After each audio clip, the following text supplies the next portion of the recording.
Christmas ಹಾಗೂ ಹೊಸ ವರ್ಷದ ಪ್ರಯುಕ್ತ ಕ್ರೈಸ್ತರ ರ್ಯಾಲಿ.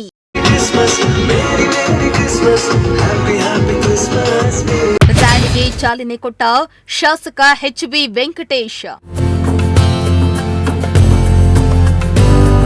ಕ್ರಿಸ್ಮಸ್ ಹಬ್ಬ ಹಾಗೂ ಹೊಸ ವರ್ಷದ ಹಬ್ಬದ ಪ್ರಯುಕ್ತ ರಾಜ್ಯಾದ್ಯಂತ ಶಾಂತಿ ಸುವ್ಯವಸ್ಥೆ ಕಾಪಾಡುವ ಉದ್ದೇಶದಿಂದ ಕ್ರೈಸ್ತ ಸಮುದಾಯದ ವತಿಯಿಂದ ಹಮ್ಮಿಕೊಂಡಿರುವ ಶಾಂತಿ ರ್ಯಾಲಿಗೆ ಪಾವಗಡದಲ್ಲಿ ಶಾಸಕ ಎಚ್.ಬಿ. ವೆಂಕಟೇಶ್ ಚಾಲನೆಯನ್ನ ನೀಡಿದರು.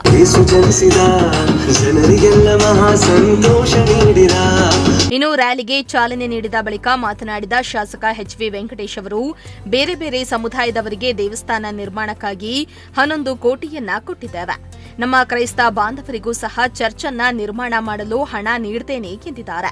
ಅಲ್ಲದೆ ಕ್ರೈಸ್ತ ಸಮುದಾಯಕ್ಕೆ ಅಗತ್ಯವಾದ ಮೂಲಭೂತ ಸೌಕರ್ಯಗಳು ಹಾಗೂ ಸ್ಮಶಾನ ವ್ಯವಸ್ಥೆ ಸೇರಿದಂತೆ ಎಲ್ಲಾ ರೀತಿಯ ಅನುಕೂಲಗಳನ್ನು ಕಲ್ಪಿಸಲು ಸದಾ ನಾನು ನಿಮ್ಮ ಜೊತೆ ಇರ್ತೇನೆ ಎಂದು ಭರವಸೆಯನ್ನ ನೀಡಿದ್ರು. 11 ಕೋಟಿ ಮೊನ್ನೆ ಬೇರೆ ಬೇರೆ ಸಮುದಾಯದ ದೇವಸ್ಥಾನಗಳಿಗೆಲ್ಲ ದುಡ್ಡು ಕೊಟ್ಟಿದ್ದೀನಿ.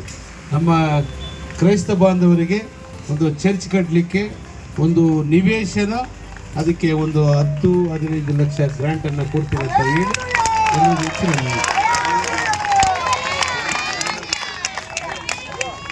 ಅದು ಜಾಗ ಐಡೆಂಟಿಫೈ ಮಾಡಿದ್ದೀವಿ ಇಲ್ಲಿ. ಯಾಕಂದರೆ ಸ್ಮಶಾನಕ್ಕೆ ಜಾಗ ಇಲ್ಲ, ಅದು ಎಲ್ಲರಿಗೂ ಸಮಸ್ಯೆ ಆಗ್ತಿದೆ. ಇಲ್ಲೆಲ್ಲೋ ಹುಲಿಬೆಟ್ಟ ತಾಂಡದ ಹತ್ರ ನೋಡಿದ್ದೀನಿ, ನೋಡೋಣ. ಅದು ಈ ವಾರ 10 ದಿವಸದಲ್ಲಿ ಜಾಗ ನಾನೇ ನೋಡಿ ಬಂದು ಅಲ್ಲೇನೋ ಗಟ್ಟಿ ಇದೆ ಅಂತ ಭೂಮಿ, ಗುಂಡಿ ತೆಗಿಯೋಕ್ಕಾಗಲ್ಲ ಅಂತಿದ್ದಾರೆ. ನೋಡಿ ಅನುಕೂಲ ಮಾಡಿಕೊಡ್ತೀನಿ, ನಿಮ್ಮ ಪರ ನಾನು ಇರ್ತೀನಿ. ನಮಸ್ಕಾರ. ಇನ್ನು ರ್ಯಾಲಿಯಲ್ಲಿ ವಿವಿಧ ಗ್ರಾಮಗಳಿಂದ ಕ್ರೈಸ್ತ ಸಮುದಾಯದ ಮಹಿಳೆಯರು ಹಾಗೂ ಪುರುಷರು ಭಾಗಿಯಾಗುವ ಮೂಲಕ ಶಾಂತಿ, ಸಹಬಾಳ್ವೆ ಮತ್ತು ಸೌಹಾರ್ದತೆಯ ಸಂದೇಶವನ್ನ ಸಾರಿದ್ರು. ಈ ವೇಳೆ ಪುರಸಭೆ ಸದಸ್ಯ ರವಿ, ಕ್ರೈಸ್ತ ಸಮುದಾಯದ ಮುಖಂಡರಾದ ಪ್ರಕಾಶ್, ಆನಂದ್, ಫಾಸ್ಟಿನ್ ಮೈಕಲ್, ಪ್ರದೇಶ ತಾಂಡಪ್ಪ ಸೇರಿದಂತೆ ಹಲವರು ಹಾಜರಿದ್ದರು. ಇಮ್ರಾನುಲ್ಲಾ, ಪ್ರಜಾಶಕ್ತಿ ಟಿವಿ, ಪಾವಗಡ.